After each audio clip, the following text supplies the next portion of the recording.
On my recent trip to São Miguel in the Azores, I rented a Moto Guzzi V7 Special to show you some of the best roads and places around the island.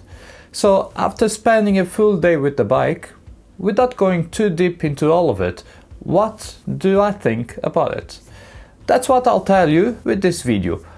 But before we start, make sure to hit that subscribe button and to activate the notification bell, as it helps me a lot to bring you more content like this. So without further ado, let me show you the bike in all its glory.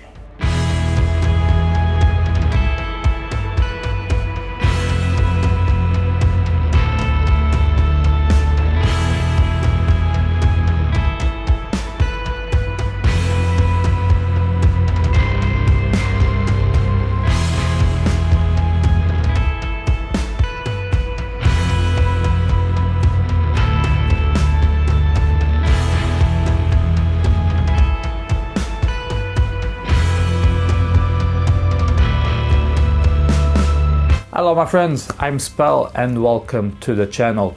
I hope you enjoyed the series of videos riding in the Azores. Unfortunately, it ended in a way I wasn't expecting. Anyways, as you know, I'm a cruiser guy and I am indeed on the market to get an Indian or a Harley. So of course the Moto Guzzi is not on my radar, so I will not go too in depth about it, certainly not the way I've done with the Vulcan S or the Sport Glide. Okay, so with that out of the way, let's speak about the looks. This is pretty much a retro looking kind of bike.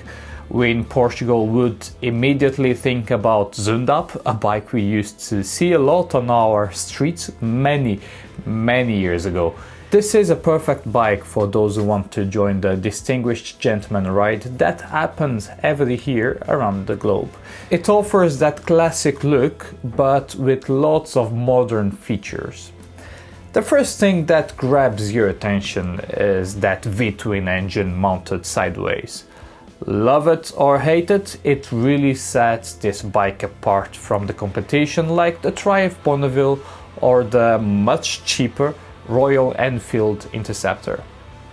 The 2x2 exhaust system looks great and gives it not only a more pronounced retro look, but also a mean one too.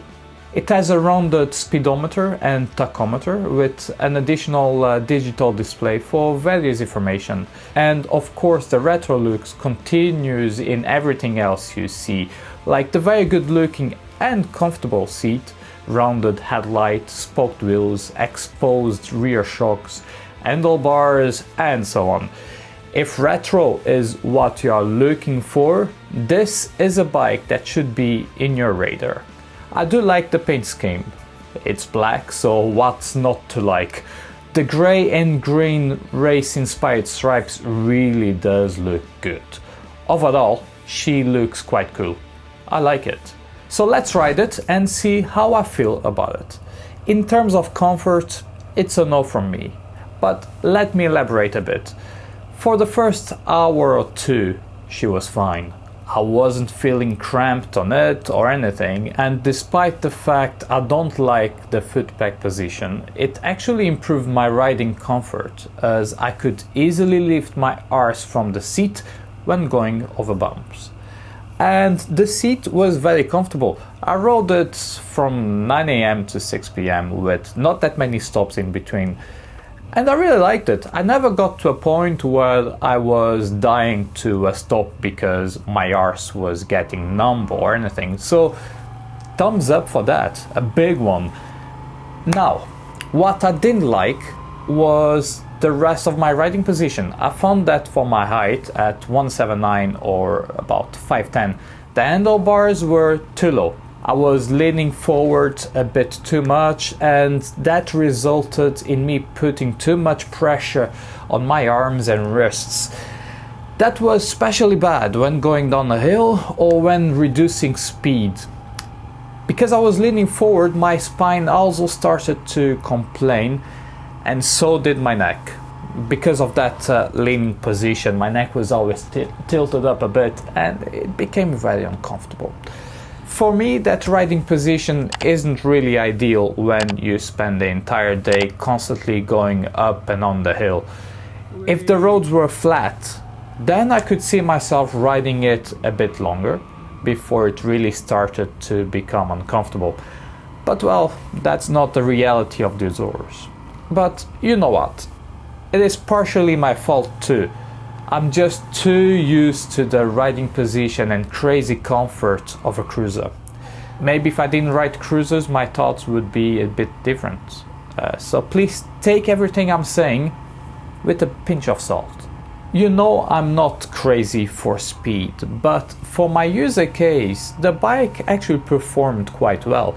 The 744cc V-twin engine produces 52 horsepower at about 6,200 RPMs and 60 Newton meters of torque at about 4,900. So, you know, it will not break any performance records, but depending on how you ride it, it might very well be enough. To be fair, this style of bike is more suitable to city riding or to just slowly ride on some stunning countryside roads. Of course, if you want to have those 10 seconds of madness, the bike will be able to comply, within its limits, of course. The brakes on this Guzzi are very progressive and effective. I do like the way it feels. There's not much to say about it, other than, well, it works. Handling was fine. She felt agile and happy to go around the corners. She felt light to me at 209 kilos and has a low seat height of 770 millimeters. So yeah, it makes it easy to maneuver it around. Although she is very happy to go around the corners, the stock tires don't inspire much confidence at all. And there is another thing that I like, that I find it so unique and entertaining even.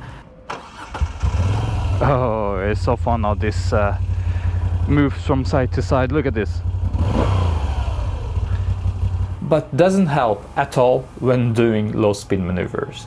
I'm talking about the engine rocking from side to side every time you blip the throttle.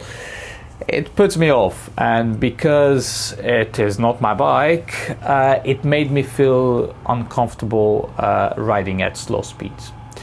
On bikes where the engine is mounted the traditional way, when you're doing your normal slow speed maneuvers, you can blip the throttle as you please to keep that balance going.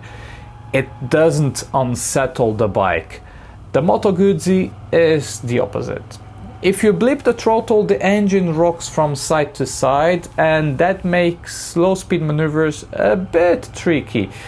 And it can even become unstable. You can easily drift to the left or the right without wanting.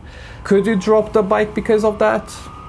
I guess it might be possible if you are going slow enough and you're not expecting that behavior from the bike. I was kind of ready for it.